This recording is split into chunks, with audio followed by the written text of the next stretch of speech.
Bangsa yang kuat dan besar, pembangunannya harus dimulai dari desa atau kampung. Itulah sepenggal kalimat yang disampaikan Ketua Umum Partai Demokrasi Indonesia Perjuangan, Megawati Soekarnoputri, saat melakukan webinar dengan kepengurusan partai berlambang banteng di seluruh Indonesia pada perayaan HUT-nya yang ke-48 tahun. Pernyataan tersebut disampaikan Ketua DPD PDIP Provinsi Papua, John Wempi Wetipo, usai mengikuti webinar dengan Ketua Umum PDIP di Sekretariat PDIP Papua, Kompleks Asrama Haji Kota Raja, 10 Januari 2021. Ditambahkan John Wempi Wetipo, perjalanan politik Partai Berlambang Banteng ini penuh dengan sejarah perjuangan yang sangat panjang dan mungkin saja berbeda dengan partai politik yang saat ini ada di Indonesia. Sebab perjuangan Partai Demokrasi Indonesia Perjuangan dilakukan bersama rakyat yang dimulai dari akar rumput. Melihat sejarah perjalanan partai yang berjuluk Moncong Putih ini, Ketua DPD PDIP Papua mengatakan partai ini merupakan partai besar dan menjadi harapan bagi masyarakat Indonesia. Dalam rapat virtual, Megawati Soekarnoputri menegaskan untuk menjadi negara yang besar dan kuat, pembangunan dan tata kelola pemerintahannya harus dilakukan dari tingkat desa atau kampung. Selain itu, Ketua DPD PDIP Provinsi Papua John Wempi Wetipo juga mengkritik penggunaan dana otonomi khusus yang dinilai belum membawa perubahan yang signifikan terhadap masyarakat Papua, khususnya yang berada di kampung-kampung. Dirinya telah mengusulkan kepada Presiden agar dibentuk satu badan khusus yang berfungsi untuk penyelesaian masalah-masalah pembangunan di tanah Papua. Selain melakukan webinar dengan Ketua Umum PDIP, DPD PDIP Papua juga melakukan berbagai kegiatan, di antaranya pembagian 48 tumpeng sebagai simbol HUT ke-48 tahun PDIP. 48 tumpeng ini dibagikan ke rumah sakit, gereja, paguyuban, dan kepada para hamba Tuhan serta pendeta yang berada di Kota Jayapura dan Kabupaten Jayapura. Ikuti wawancara jurnalis paraTV.id dengan Ketua Umum DPD PDIP Provinsi Papua, John Wempi Wetipo dalam program Papua Bicara. Pidato Ibu Ketua Umum, Ibu Megawati Soekarnoputri itu menjelaskan bahwa PDI Perjuangan dalam proses perjalanan politik di Republik ini mengalami ujian yang cukup luar biasa, sama seperti dengan partai politik yang lain. PDIP memiliki sejarah yang panjang, ya, karena akar perjuangan ini, PDIP ini bertumbuh berkembang itu bersama rakyat, gitu. Sehingga hari ini, tepat tanggal 10 Januari tahun 2021, PDIP merayakan HUT yang ke-48 tahun. Itu artinya bahwa PDIP itu sudah mengakar di rakyat, sampai kapanpun PDIP akan tetap besar, dan ini adalah PDIP, ini partai masa depan. Nah, Ibu berpesan bahwa Ibu mengambil contoh terkait dengan bagaimana Kuba itu dulu Amerika ingin mencaplok wilayahnya Kuba, itu mengambil karena dinilai oleh Amerika itu Kuba itu menjadi ancaman buat Amerika. Tetapi satu garda terdepan itu satu desa, ketika invasi itu mau masuk, lalu bagaimana satu desa kecil itu untuk mempertahankan wilayah sehingga wilayahnya mereka itu tidak dicaplok oleh orang lain. Nah, dia bilang bangsa dan negara ini kalau mau maju, mari kita perkuat pemerintahan yang paling terkecil, yaitu mulai dari desa atau kampung. Nah, itu yang Ibu tegaskan. Makanya kenapa dengan nawacita yang dimiliki oleh Pak Presiden Pak Joko Widodo sebagai kader dari PDI Perjuangan, itu dengan program dana desa yang dikucurkan ke mana-mana. Nah, ini kan menjadi program yang luar biasa. Dulu kepala desa yang tidak pernah pegang uang banyak, hari ini menentukan anggarannya sendiri, anggaran belanjanya sendiri. Di Jawa sana tuh perkembangan tuh luar biasa menurut saya, luar biasa karena dana 1 miliar itu bisa diolah sehingga setiap tahun itu bisa mendapatkan lebih dari 20 sampai 30 miliar.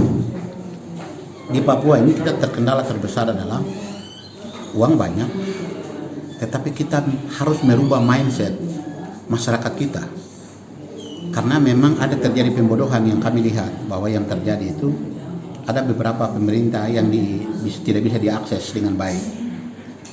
Dana desa ini disalurkan apa adanya. Sehingga konsep yang diharapkan oleh pemerintah pusat untuk bagaimana ada kebangkitan ekonomi, apalagi di tengah musim pandemi COVID seperti yang sekarang, itu belum terjadi di Papua. Nah, itu yang Ibu Ketua Umum tegaskan bahwa kader PDI Perjuangan itu dengan usia yang 48 tahun ini, mari kita bersatu, bekerja gotong royong, kemudian merapatkan barisan, lalu memperjuangkan hak-hak rakyat, sehingga rakyat bisa menikmati apa yang layak mereka dapatkan. Jadi saya pikir memang tugas kita sangat berat, apalagi mengurus bangsa yang besar ini.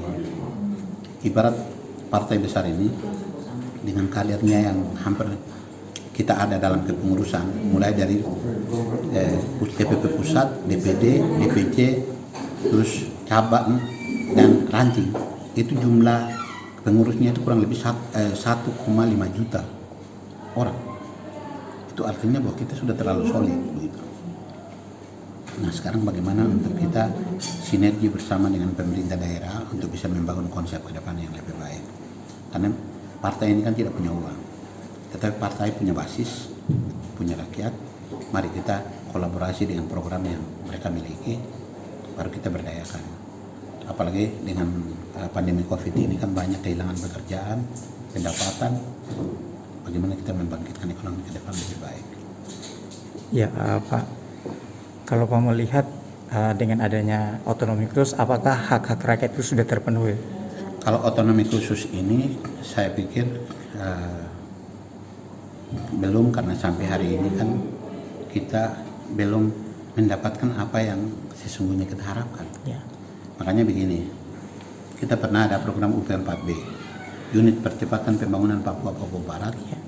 Lalu ada yang kita sebut dengan Impres nomor 9 tahun 2017, yaitu percepatan pembangunan kesejahteraan Papua Barat. Lalu lahir lagi satu yang ketiga, Impres nomor yang sama nomor 9 tahun 2020, percepatan pembangunan kesejahteraan Papua dan Papua Barat. Saya sementara lagi buat konsep kajian dari saya untuk menyampaikan kepada negara, kalau menyelesaikan konflik dan masalah kesejahteraan di Papua, itu harus diselesaikan dengan cara yang lebih elegan dan terdidik.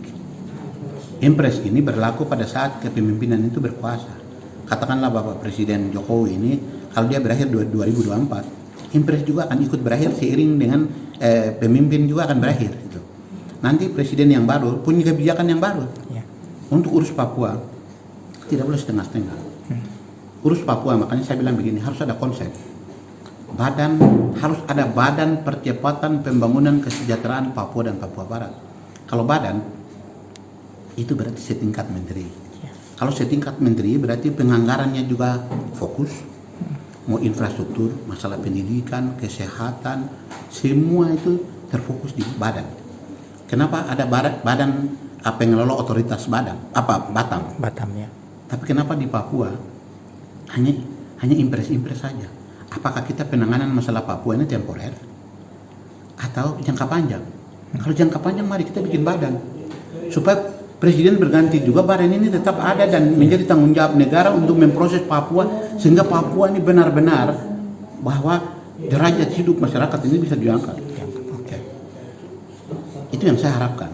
Makanya sekarang kami lagi buat kajian, karena saya sudah berapa kali ketemu dengan Pak Wapres. Kemudian saya juga ketemu dengan staf ahlinya Pak Wapres, karena Pak Wapres sudah ditunjuk oleh Pak Presiden untuk ketua pengarah percepatan pembangunan Papua dan Papua Barat. Dalam waktu yang dekat ini Pak Wapres akan datang ketemu dengan para tokoh-tokoh semua, dan Pak Wapres ingin mau menggali pikiran konsep dari rakyat. Tapi saya sudah ceritakan, saya bilang Bapak, kalau wilayah pesisir ini, konteks berpikir masyarakat saya di pesisir itu begini, tapi untuk wilayah pegunungan itu begini. Tapi kalau dua-dua ini digabung, nanti hasilnya akan begini. Kalau penanganan Papua ini konsep kalau berkelanjutan, caranya ini, dan tidak bisa ditangani hanya dengan impres. Lalu programnya itu masih ada di kementerian dan lembaga. Lalu kayak kita mengemis, itu tidak boleh. Tapi harus ada badan, uang harus kumpul di situ, ada di situ, buat program di situ, dan eksekusi di lapangan. Itu baru nanti akan sukses untuk menangani masalah Papua. Itu yang saya sampaikan. Mudah-mudahan konsep yang sementara lagi kita susun ini bisa disampaikan untuk ini menjadi acuan. Saya berharap ada sidang kabinet Pak Presiden dilaksanakan, lalu ini bisa dirapatkan dan diparipurnakan untuk menetapkan penetapan badan ini supaya badan ini berkelanjutan. Kalau badan ini berarti kepala badannya adalah setingkat menteri, terus di bawahnya ada deputi tentang pendidikan, kesehatan, infrastruktur. Kalau ini ada, saya terlalu yakin bahwa Papua akan jauh lebih maju ketimbang yang saudara-saudara kita yang ada di luar sana. Oke, artinya konsep yang tadi Bapak tawarkan itu sudah sampai di meja Presiden. Benar sekali. Oke.